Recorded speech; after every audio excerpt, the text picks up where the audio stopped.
Good morning, students. In the yesterday's class, we have discussed about orbital infections, inflammations, and proptosis. So today we will continue with an important topic in proptosis, that is thyroid eye disease. So what is this thyroid eye disease? It is a disease associated with blood retraction and proptosis and soft tissue symptoms in patients with thyroid disorders. So what are the other names synonymous with thyroid eye disease?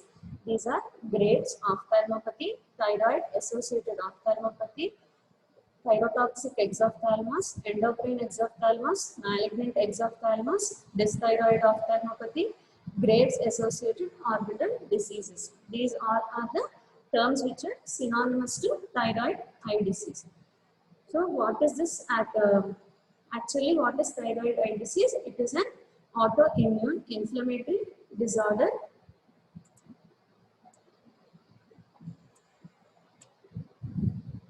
which affects the orbit around the eye. The systemic process involves both the eyes, thyroid as well as skin. So in which cases do we see thyroid eye disease? Majority of the cases, about 90% of the cases, we see hyperthyroidism. In 6% of the cases, we see euthyroid state, and in 4% of the cases, we have hypothyroidism. So what is the pathogenesis of thyroid eye disease? It is an autoimmune disease as already mentioned. Orbital fibroblasts are the disease.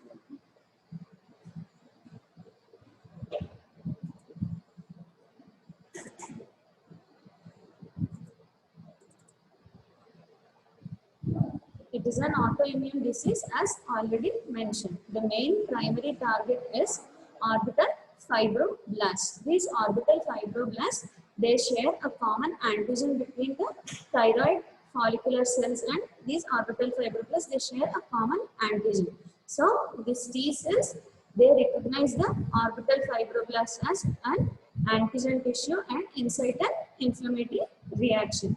So they act on the fibroblast adipocyte lineage within the orbit and stimulates adipogenesis, fibroblast proliferation and glycosaminoglycan synthesis.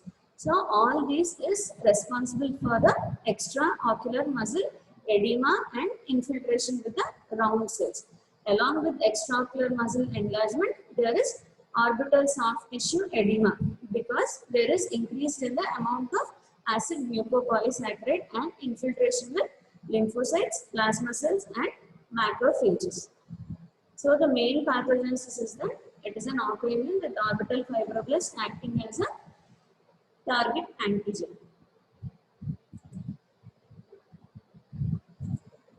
So this is the picture showing pathogenesis. Here fibroblast is the main antigen and these T cells, they recognize the fibroblast as an antigen tissue and release cytokines, that is interleukin 1, TNF alpha and interferon gamma, which lead to fibroblast proliferation and fibrosis, glycosaminoglycan synthesis. All these combined together lead to edema of the extraocular muscles, which is the main pathology in thyroid eye disease. So what are the risk factors for thyroid eye disease? The main risk factor is smoking.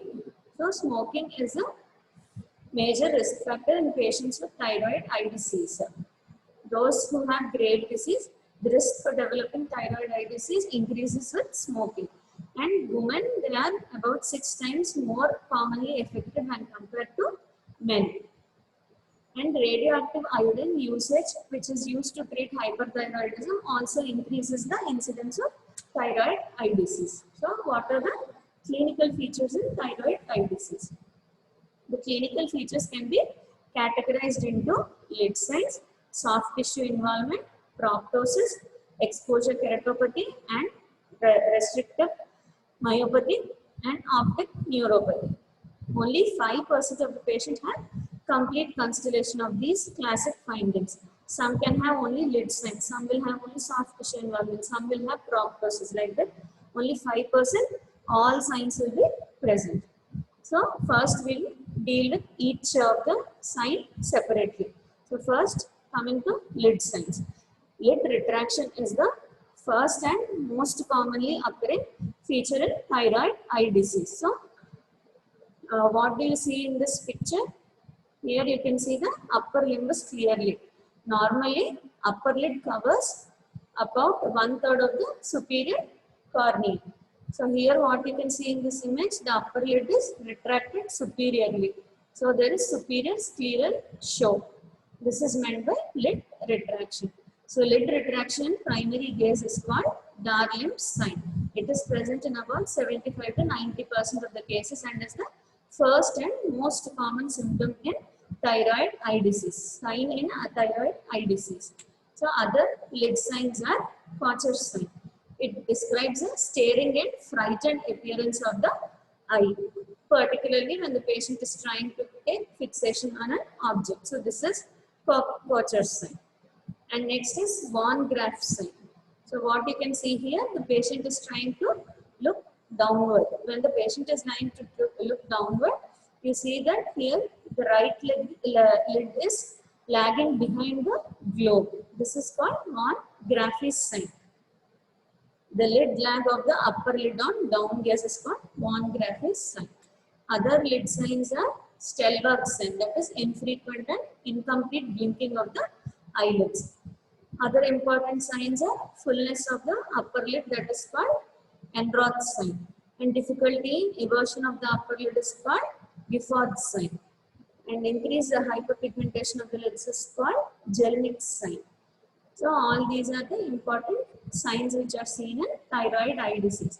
Upper lid twitches and fine tremors on slight closure is called Rosenberg's sign, and the absence or decrease in the wrinkles of forehead is on trying to see superiorly is called Gifford's sign. So let's start.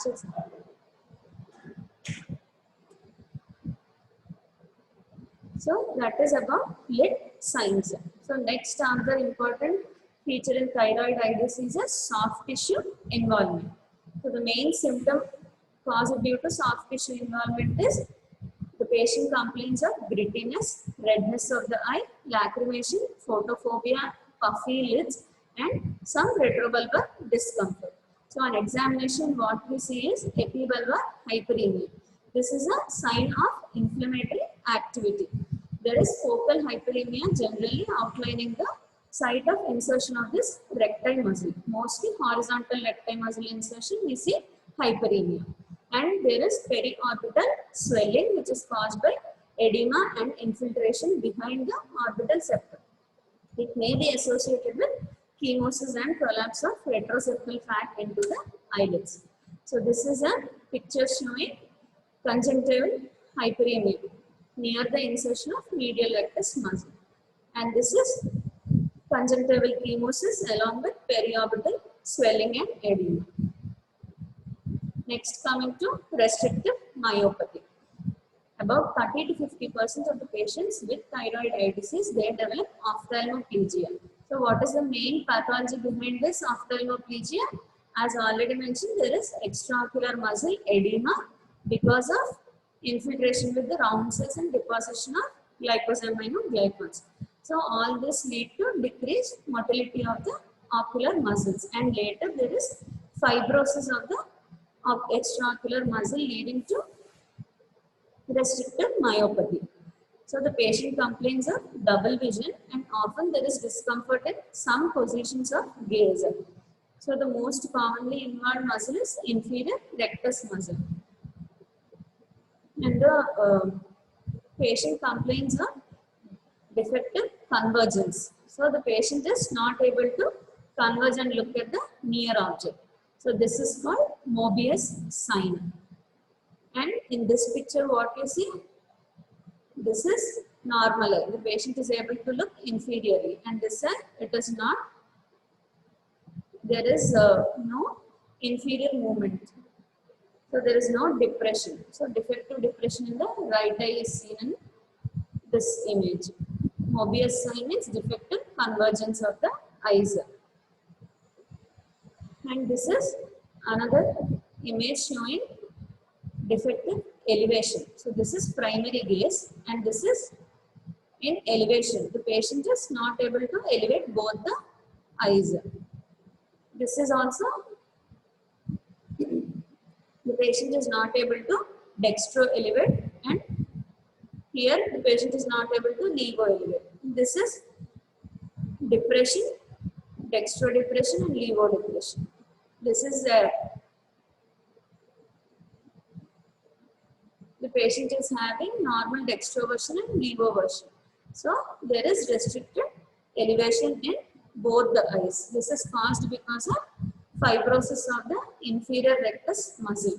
What is important in restrictive myopathy is that because of the fibrosis of the muscle, the eye or the globe, it turns towards the site of fibrosis of the muscle. Normally, when we see a case of paralytic squint, which is caused due to neurological deficit, for example, in third cranial nerve palsy, there is paralysis of medial rectus. So, the globe turns outwards because of the overaction of the lateral rectus muscle.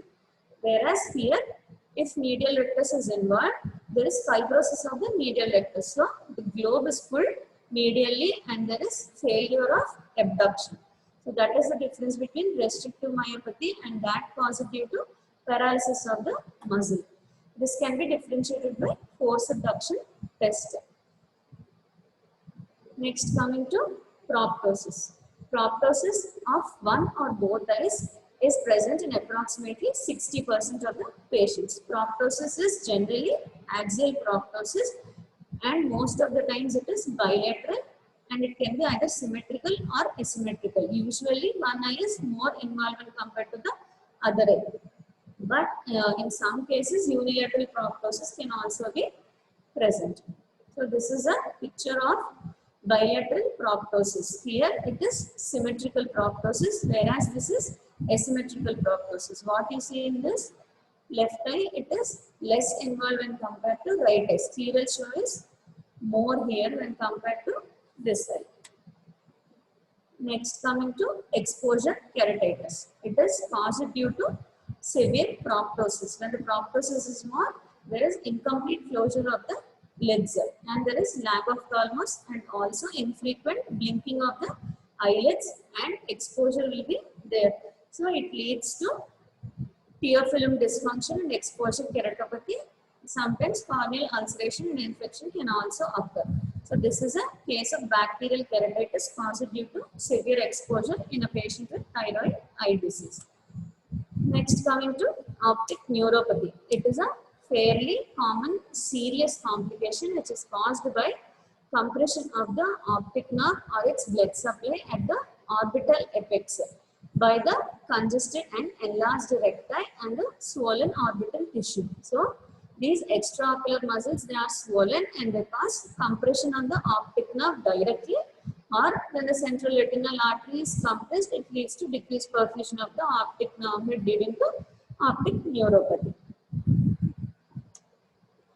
So that is about the symptoms and signs in thyroid eye disease. We have lid signs, soft tissue involvement, and exposure keratopathy, ocular motility defects, proptosis, and optic neuropathy. In patients with optic neuropathy, the pupil we can see RAPT, that is relative afferent pupillary defect or Marcus Gunn pupil. So that is about the symptoms and signs in thyroid eye disease. Now we come to classification of thyroid eye disease. So how do we classify thyroid eye disease? There are several classifications of thyroid eye disease, but the most commonly followed is discussed here. The one which regularly followed is Werner's classification of signs. This is classified by American Thyroid Association. The mnemonic is no specs. It is classified into 6 grades. Grade 0 means there are no signs or symptoms. Patient is without any signs and asymptomatic. Grade 1, there is only signs like lid retraction is present. In grade 2, we see soft tissue involvement, conjunctival chemosis is present. In grade 3, we have proptosis. Minimum means less than 23 mm. As I already discussed in the last class, normal is 10 to 21 mm is the normal distance between lateral canthal margin and corneal apex. So 21 to 23 is considered as minimum. 23 to 28 is considered as moderate, and marked proptosis means more than 28 mm. So grade 4 means extraocular muscle involvement. Grade 5 there is corneal involvement, and grade 6 sight loss because of optic neuropathy. So this is Werner's classification by ATA. So this is the mnemonic. First letters, no specs. Next is UGOGO assessment.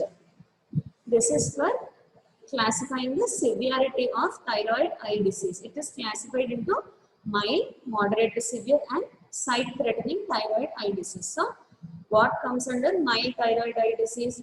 When there is minor impact of daily life and lid retraction is less than 2 mm, proptosis is less than 3 mm, and there is only mild soft tissue swelling. All these comes under mild thyroid eye disease. Generally, these are not treated with treatment is not required in this such cases, and only observation is required. Coming to moderate to severe thyroid eye disease. In this patients, there is significant impact on daily life, and the lid retraction is more than 2 mm with proptosis more than 3 mm. And soft tissue swelling is also moderate to severe, and the patient complains of diplopia. In such patients, what we do here, if the disease is, inflammation is very active, then we have to go for steroids, and if the inflammation is not active, then we have to manage the patient surgically. Coming to sight-threatening thyroid eye disease. This is caused due to optic neuropathy and severe corneal exposure. In such cases, immediate intervention is required by surgery to prevent further compressive optic neuropathy. And another thing is clinical activity score. This is used to assess the progression of the thyroid eye disease. Here each sign is given 1 point, and we totally, after examination of the patient, we totally add the score. If the score is more than 4, then the patient needs immediate intervention, either medical or surgical. If the score is less than 4, then we need not intervene and observation is sufficient. So, what are the various signs we observe? In pain, we have 2. Pain on or behind the globe, and pain on eye movement. In redness, we have redness of the eyelids and redness of the conjunctiva. Coming to swelling, we have swelling of the eyelids, conjunctival chemosis, and swelling of the caruncle. Each is assigned 1 point. And next thing is increase of proptosis. And in function, we have decreased eye movement and decreased visual acuity. So, for example, if the patient has pain on eye movement and redness of the eyelid with redness of the conjunctiva, it is just 3/10. So, in such cases, no intervention is required. Coming to clinical course, the thyroid eye disease generally proceeds through 2 phases, congestive phase and fibrotic phase. In congestive phase, here the eyes are congested and inflamed with red and painful eyes, and this tends to remit within 1 to 3 years, and only about 10% of the patients they develop serious long-term ocular problems. Coming to fibrotic stage, here when the eyes are white, it follows the congestive stage, and here the eyes are white but ocular motility defects will be present in such cases. So after examining the patient, so how do you proceed next? We have to investigate the patient. We have to confirm the diagnosis first. So what investigations you do in a patient suspecting thyroid eye disease? We have to check for thyroid function tests. So what are the thyroid function tests we perform? We perform free T3, T4 and TSH levels. And we have to also do thyroid autoantibody assay. As I already mentioned, it is an autoimmune disease. So we have to check for anti-TSH receptors, anti-thyroid peroxidase receptors, and anti-thyroglobulin, thyroid stimulating antibodies. All these must be investigated. And MRI, CT and ultrasonic imaging is also indicated for it helps in identification of the helps in differential diagnosis. So, for example, thyroid eye disease as well as IOID, that is idiopathic orbital inflammatory disease, both have similar clinical appearance. To differentiate between these two, ultrasound and CT scan will be useful. How we differentiate is that on ultrasound examination, we see that in thyroid eye disease, there is enlargement of the extraocular muscle. So, recti are thickened here, but the muscle belly is only involved and tendons are spared in thyroid eye disease. Whereas in IOID, the total muscle along with the tendons is thickened. So, that is helps in diagnosing thyroid eye disease. And in CT scan, we can also assess the amount of optic nerve compression, and for prior to surgery we can evaluate the globe and orbital structures. So CT scan is indicated in such cases.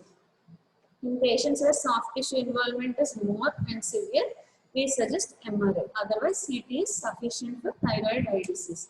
So this is a CT scan picture in patient with thyroid eye disease. What you see here is medial and lateral recti both are thickened.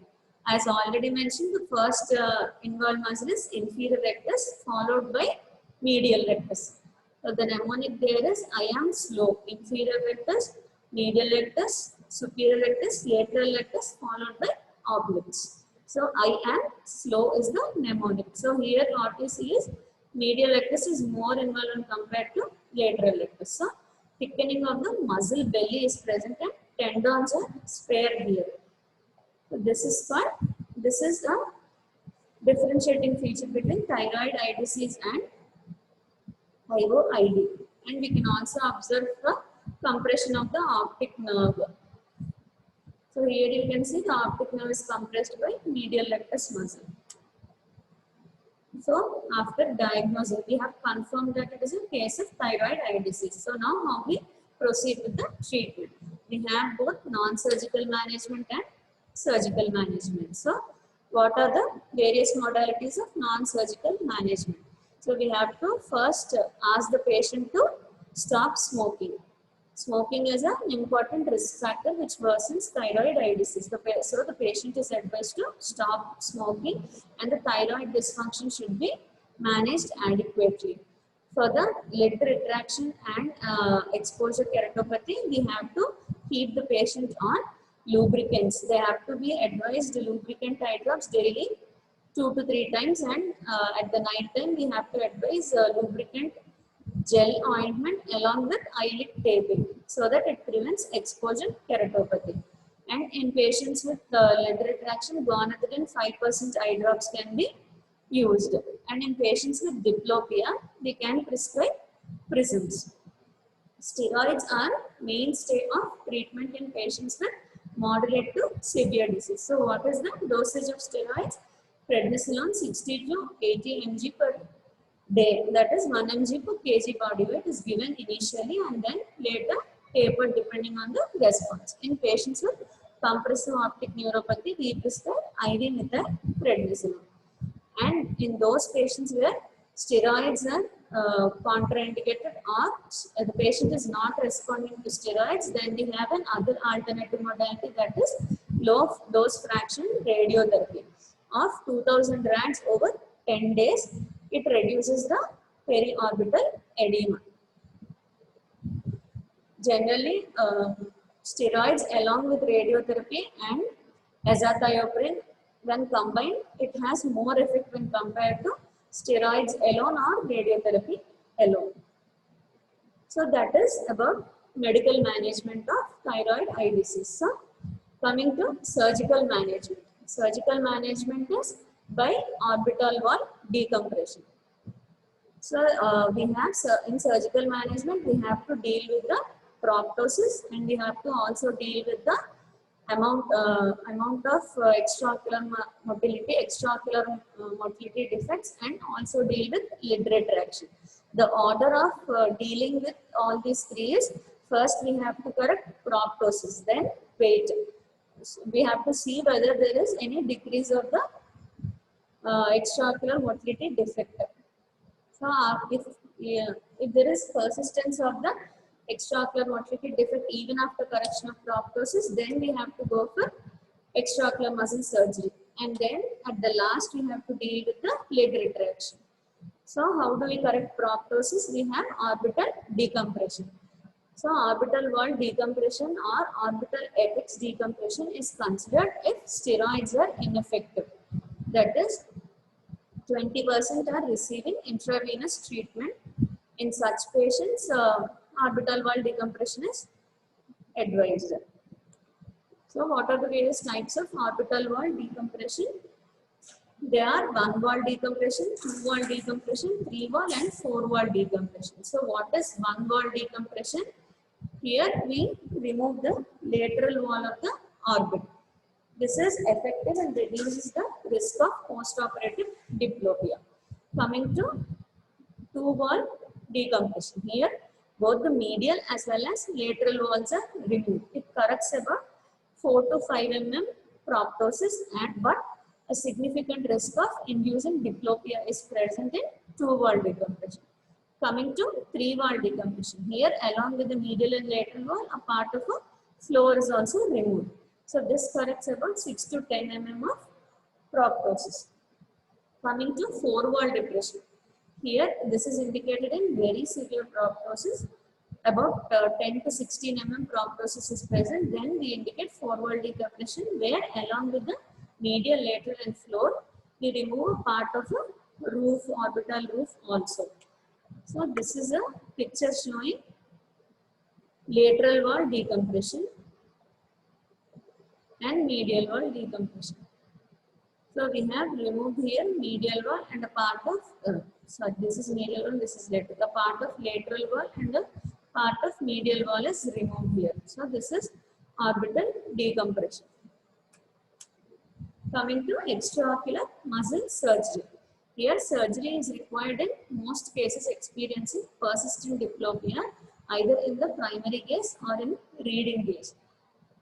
And we have to wait for 6 to 12 months for the inflammatory stage to stabilize, and the angle of deviation must also be stable for about 6 to 12 months. Then only we must intervene. Otherwise, if we intervene early, then we have residual diplopias. When this criteria are met, then only we have to go for surgery. But until then, how will you manage a case of patient of diplopia? Either we can prescribe prisms or botulinum toxin injection can be given into that particular muscle to alleviate diplopia. So what is the surgical procedure we do? Depending upon the muscle which is fibrous, we recess the muscle. If inferior rectus muscle fibrosis is present, we recess inferior rectus. If medial rectus, then recession of medial rectus must be done. Coming to lid retraction. So mild lid retraction, generally it improves spontaneously and does not require any treatment. And control of hyperthyroidism is also beneficial. And in some cases, botulinum toxin injection can be given into levator palpebrae aponeurosis and Muller's muscle as a temporary measure to avoid the symptoms in patients who are waiting for surgery. And what surgery you do? Mullerotomy in patients with mild lid retraction. And those which have severe lid retraction, we either do recession or disinsertion of the levator aponeurosis and suspensory ligament of the superior conjunctival foramen. So that is the surgical procedures we perform in lid retraction. So that is about the medical and surgical management of thyroid eye disease. With this, we complete thyroid eye disease. So, in thyroid, we have dealt what are the synonyms of thyroid eye disease and what is actually thyroid eye disease and what is the pathogenesis of thyroid eye disease, what are the risk factors of thyroid eye disease, and what are the symptoms, lid signs, soft tissue signs, proptosis, optic neuropathy, extraocular muscle defects, and we also have exposure keratopathy and pupillary signs. After completing the signs, we have dealt with classification. We have Werner's classification of ATA and UGOGO classification and CAS score. clinical activity score. So these three classifications are important in thyroid eye disease. And next we have done how do we investigate. So what blood investigations, thyroid profile and auto-antibody assay must be done. In CT, MRI and ultrasonography, they help in aiming at a diagnosis. And coming to treatment, medical and surgical management. So that completes thyroid eye disease. If you have any doubts, you can ask.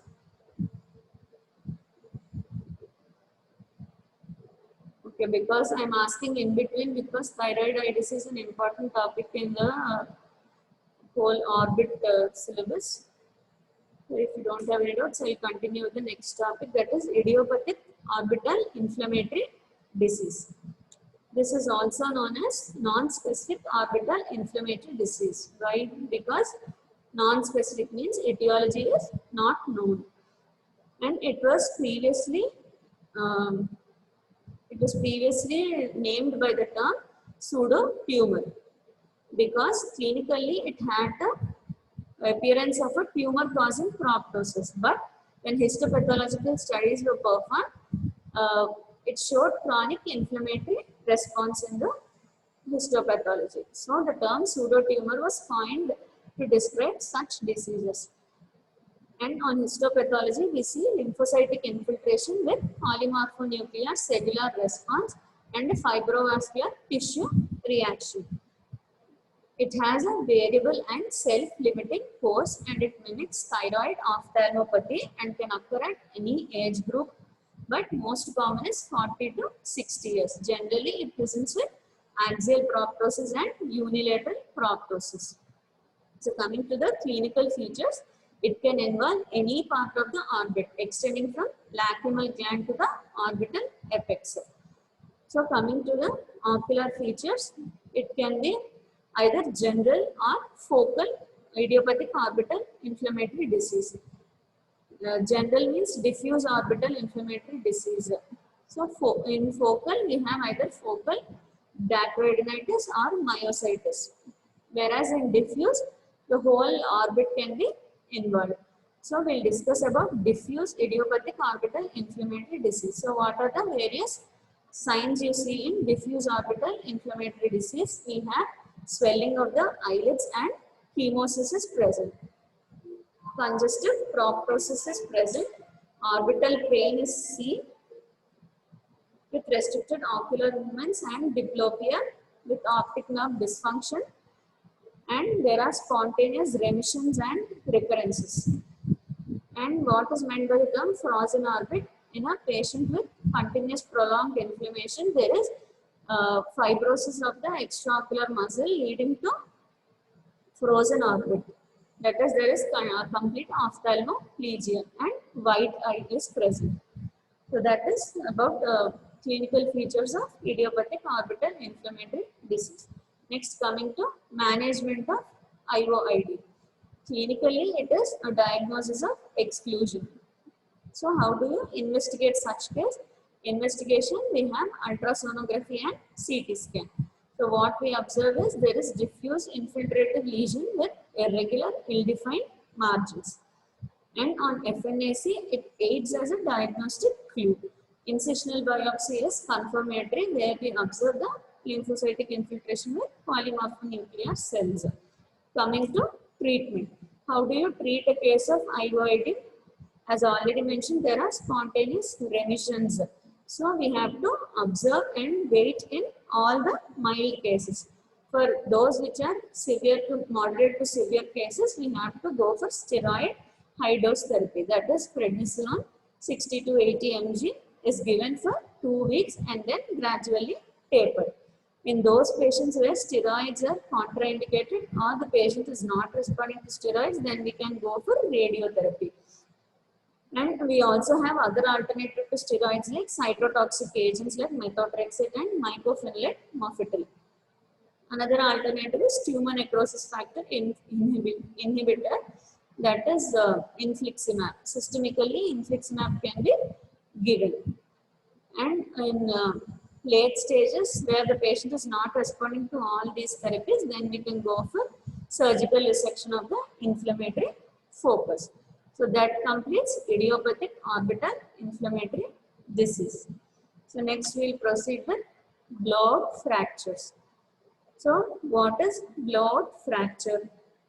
It is an isolated comminuted fracture where the orbital walls are pressed indirectly, and generally it involves the medial wall and floor of the orbit. So it is an isolated comminuted fracture of the floor and medial wall of the orbit caused when the orbital walls are pressed indirectly. So what is the pathophysiology? Blowout fracture occurs when a blunt object which is greater in diameter than the orbital rim goes and strikes the orbital cavity. So what are such objects?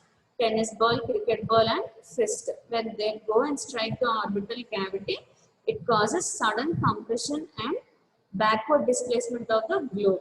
So there is increase in the intraorbital pressure. So because of that, there is a giveaway at the site of least resistance. So generally medial wall and floor is involved. So this is a picture demonstrating the pathophysiology of blowout fracture. You can see when a tennis cricket ball or a fist comes and strikes the orbit, there is backward displacement of the globe and giveaway fracture at the floor of the orbit. So how do you classify these blowout fractures? Excuse me.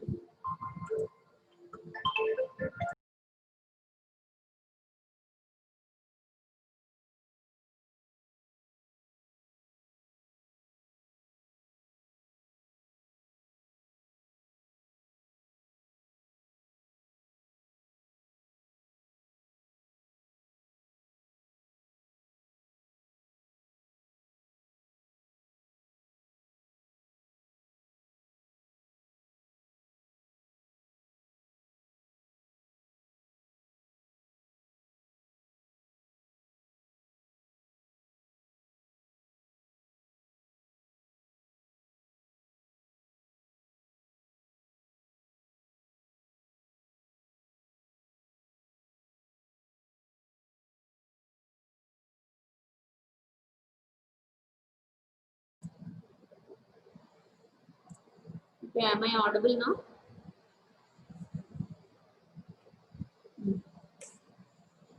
So coming to classification, pure blowout fracture and impure blowout fracture. Pure blowout fracture means fracture of the orbital wall along with intact orbital rim, whereas impure blowout fracture means it is associated with the fracture of the middle third of the facial skeleton. Coming to clinical features, there is periorbital hemorrhage and periorbital edema. The periorbital hemorrhage can range from subconjunctival hemorrhage to retrobulbar hemorrhage, and proptosis of variable degree can be seen initially because of orbital edema. Another important feature we see is emphysema. This is because the orbit gain access with the air-filled paranasal sinuses. So, subcutaneous emphysema along with crepitus is seen in fractures of the floor of the orbit. And there is paresthesia of the ipsilateral lower lip, cheek and upper lip. This is because of injury to the infraorbital nerves and vessels. As if you remember in the first class, I told you that there is an inferior orbital fissure in the floor of the orbit from where the infraorbital nerves and vessels come. So when the floor is fractured, there is involvement of the infraorbital nerves. So there is paresthesia over the ipsilateral lower lip, cheek, upper lip and teeth. Coming to other important sign, diplopia. There is restriction of the ocular motility because of entrapment of the inferior rectus along with the soft tissue inside the fractured floor of the orbit. So because of entrapment of the inferior rectus, the patient will not be able to see superiorly. So vertical diplopia is present mainly in the upgaze.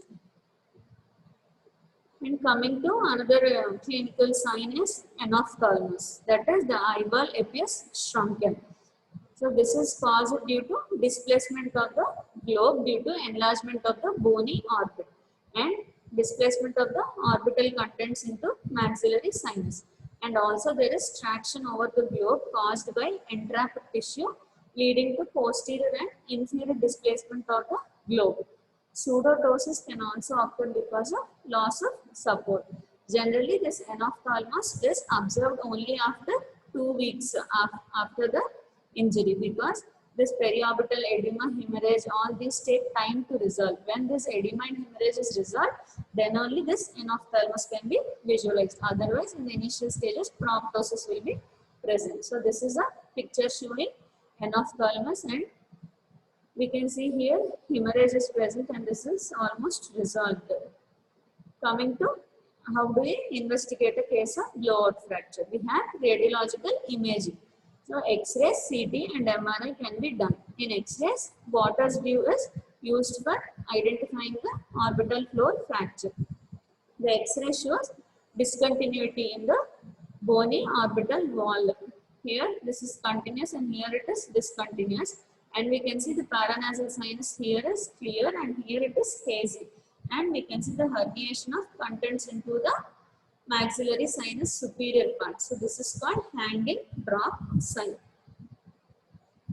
Coming to CT, similar to X-ray, here also we can see the defect in the bony wall, and soft tissue injury can also be visualized along with entrapment of the vessel. And MRI is indicated in patients where greater soft tissue evaluation is required. Coming to management, we have medical and surgical management. So when is medical management advised and when is surgical management advised? In most of the cases, medical management is sufficient, and the indications for surgical management I will deal in the next slides. Medical treatment is we have to advise the patient to avoid nose blowing, because there is regurgitation of the contents from the maxillary sinus into the globe again, and infection can spread easily into the globe, leading to cellulitis and thrombosis of the cavernous sinus, because there is direct communication between the orbit and paranasal sinus there. We have to give systemic antibiotics to prevent any infection. Analgesics and anti-inflammatory drugs are used to relieve the pain and swelling. Cold compressor in the initial stages, cold compressors help by relieving the edema and pain. Coming to surgical management. So the main aim of surgical management is to restore the continuity of the orbital floor, and we can either achieve it with the help of implants or without the help of implants. And surgical management, we must wait for about a 2-week window period, because as I already mentioned, in the first 2 weeks there will be initial edema and hemorrhage. So we have to wait for the edema and hemorrhage to resolve to completely evaluate the patient, and then we have to decide whether surgery must be done or not. So what are the indications for surgical management? When there is undissolving diplopia because of soft tissue entrapment, enophthalmos which is greater than 3 mm, and CT scan, it shows an evidence of large fracture with herniation of the tissues into the antrum. And also when there is incarceration of the tissues in the fracture resulting in globe retraction and increased applanation tension on upward gaze of the attempted upward gaze by the patient. So all these are indications for surgical management. So what are the undissolving diplopia? Enophthalmos more than 3 mm. CT scan shows herniation of the tissues, and differential IOP is raised. So all these are indications for surgical management. So this is a patient with a blowout fracture of the left eyeball of the left globe. Here you can see the patient is able to elevate the right eye, but left eye she is not able to elevate because of entrapment of the inferior rectus muscle. So this is a CT scan picture. We can see the inferior rectus is entrapped in the fracture here along with the orbital contents. So after surgery, so the we replace the contents back into the orbit and we restore the continuity of the orbital floor. So after surgery, the patient is able to elevate the left eye. So this is the management of blowout fractures. So blowout fracture is also a short note for you from orbit. So that is about blowout fractures. So last topic in orbit is orbital tumors. This is not very necessary for you. Just for completion sake, I have included. For each tumor, I have kept few short lines just for completion sake. And I'll just rush through the slides. Just 10 minutes, 5 minutes are left behind. So orbital tumors, they are not very common and they are classified into primary, secondary and metastatic tumors. So what are primary orbital tumors? They arise from various orbital structures. They are classified into developmental, vascular, adipose tissue tumors, fibrous tissue tumors, osseous and cartilaginous tumors, mesenchymal tumors, tumors of the optic nerve sheath, and optic nerve, tumors of the lacrimal gland, benign and malignant lymphomas, and histiocytosis, etc. Coming to secondary tumors, these arise from surrounding structures. Metastatic tumors means these arise from the metastasis from by blood spread, they gain access into the orbit. So first we'll deal with primary tumors. Some important primary tumors I am discussing here. So first developmental tumor is dermoid. There are two types of dermoid, superficial dermoid and deep dermoid. So what is this dermoid? It arises from embryonic displacement of epidermis into the subcutaneous location. The characteristic feature of dermoid is that it contains hair and sebaceous gland. As already mentioned, there are two types of dermoid, superficial and deep. Superficial is seen in infants, whereas deep dermoid is seen in adults. So superficial dermoid is seen in infants and it is firm, round and seen either at the external angle or at the internal angle. Coming to deep dermoid, it is seen in the adolescents and it presents with proptosis along with bony defects which are near the wall. And the contents of the dermoid, they are irritating. So when we do any surgical procedure, we have to remove the dermoid along with the wall completely. While doing the surgery, if there is any rupture of the wall, then release of the sebaceous material leads to irritation of the orbital tissues. So we have to be very careful during surgical procedures. So other developmental tumors are epidermoid, lipodermoid and teratoma. So what is epidermoid? Here epidermis is present without epidermal appendages. There is a cystic mass and it contains keratin debris. What is lipodermoid? It is a solid tumor which is present beneath the conjunctiva and the supratemporal quadrant of the globe. What is teratoma? It contains all the three structures, that is epidermis, mesoderm and endoderm. It can present either as a solid mass or cystic mass or both solid and cystic mass, and it can be either benign or malignant. If it is benign, then we do excision of the tumor. Whereas if it is malignant, then we have to plan orbital exentration. So what is this exentration procedure? Here we have to remove all the orbital contents along with the periosteum. This is called exentration procedure. So next we have vascular tumors, capillary hemangioma. So the main tumor in children, it is present at birth and in the first month of life. The patient presents with periocular swelling in the anterior part of the orbit. So you can see periorbital swelling, and this increases in size when the child cries. And initially the size increases, later it stabilizes and then regresses on its own. So generally we wait for the size to regress and disappear on its own. But in some patients treatment is indicated. What are the such cases? Those are optic nerve compression, exposure keratitis, ocular dysfunction and the patients with cosmetic blemish. In such cases we have to treat. So what is the treatment advised in capillary hemangioma? We can give systemic and intralesional steroids. Low dose radiation can also be given. Surgery can be performed. Cryotherapy is also an other alternative. Coming to cavernous hemangioma. Capillary hemangioma is more common in children, whereas cavernous hemangioma is more common in adults. It is the commonest benign orbital tumor in adults. It presents with slowly progressive unilateral proptosis and age group is 2nd to 4th decade. As already discussed in the previous class, this is most common in the muscle central space. So it causes axial proptosis and it compresses the optic nerve, because in the central space we have the optic nerve, it compresses the optic nerve. Treatment is surgical excision. So this is a patient showing right eye proptosis, slowly progressive axial proptosis because of cavernous hemangioma. Fundus examination, because of the optic nerve compression and pressure on the globe, it has choroidal folds. Treatment is surgical excision. Coming to myomatous tumors.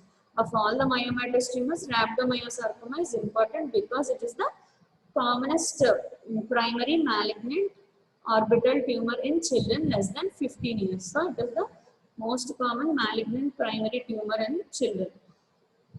It rapidly progresses and has a proptosis of sudden onset in a child of age less than 8 years. It mimics an inflammatory process and it is most common in the supranasal quadrant.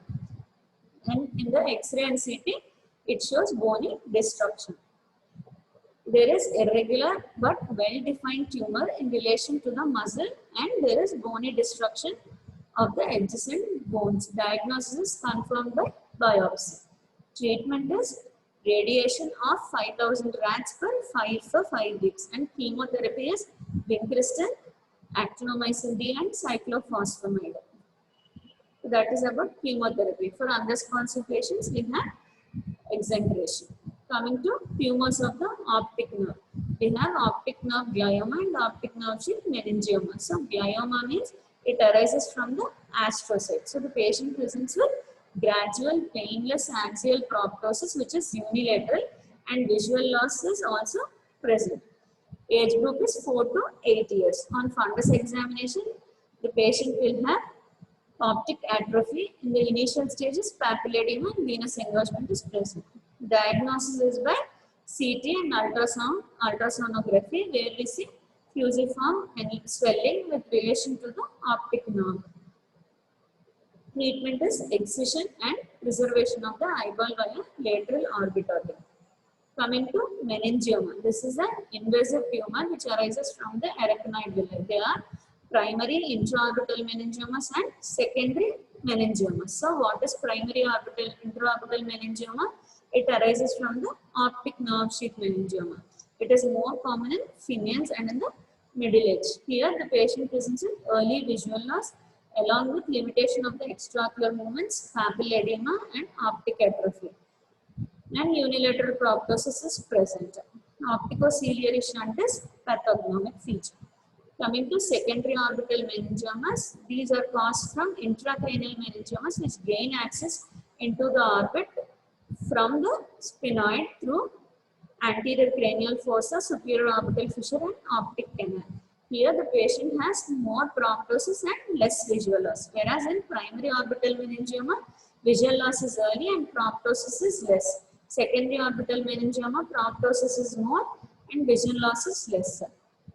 Swelling is seen in the temporal region of the face. So this is a optic nerve sheath meningioma. We have gradual vision loss because of optic nerve compression. As already mentioned, opticociliary shunts are seen in the fundus examination and in CT scan you can see calcification of the optic nerve. Coming to secondary orbital tumors. So in primary orbital tumors, I have touched only some important tumors like dermoid, capillary hemangioma, cavernous hemangioma, optic nerve sheath meningioma and glioma, rhabdomyosarcoma. These are important for you. Others are not very much important. Coming to secondary orbital tumors, these arise from tumors of eyeball like retinoblastoma and malignant melanoma. Tumors of the eyelids, that is squamous cell, basal cell carcinoma and malignant melanoma. Coming to tumors of nose and PNS, it can be either carcinoma, sarcoma or osteoma. Tumors of the nasopharynx. In 38% of the cases, these tumors of the nasopharynx that leads to ocular manifestations and like proptosis and involvement of 3, 4, 6 cranial nerve as well as optic nerve, glioma and meningioma of the brain. So all these can cause extension into the orbit leading to secondary orbital tumors. So next is metastatic tumors. That means tumor elsewhere in the body gains access through the bloodstream and presents as a tumor in the orbit. So what are the causes of metastatic tumors? Neuroblastoma, it can arise from adrenals and sympathetic chain. Nephroblastoma arising from kidney, carcinoma of the lung, breast, prostate, thyroid and rectum. Malignant melanoma of the skin, Ewing sarcoma and leukemic infiltration. So these are causes of metastatic tumors. So with this, orbital tumors is also completed and we have completed the topic orbit. So if you have any doubts in the lesson, you are free to ask. I think we are out of time. So if you have any doubts, you can ask me.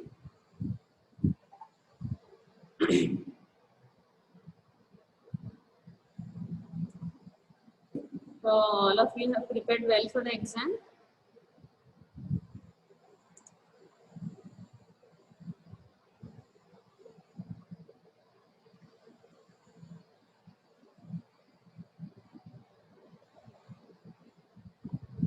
So all of you are with the syllabus. You have no doubts now for the internal exam in the next class, next week.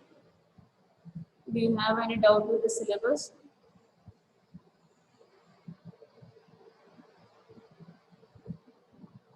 Ma'am, what ma'am? Do you have any doubt in the syllabus? Strabismus is not included. It is completed in the first internal. No? Strabismus is not included here.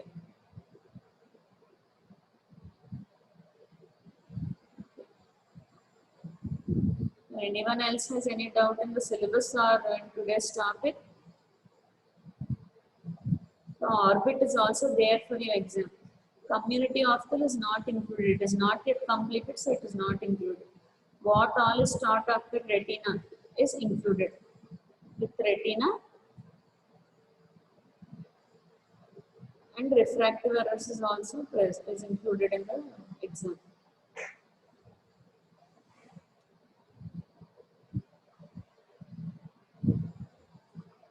Retina, vitreous was taught in retina. Vitreous is also there for the syllabus.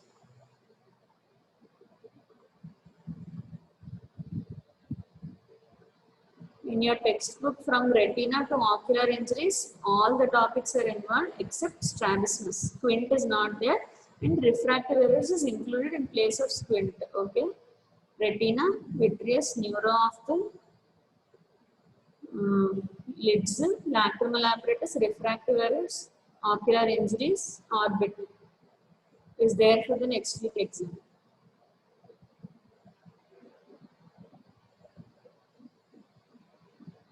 Okay. So you have no doubts in today's class. I think we have no time to ask you questions. Who is 116? 116, 116, are you there for today's class? 116,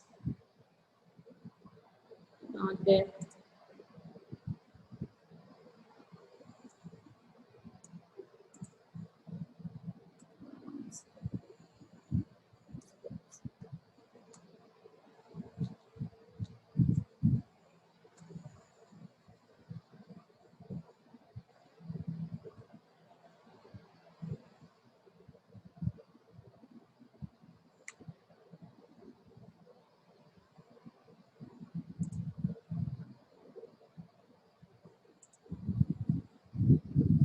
Okay, 116 doesn't want to respond.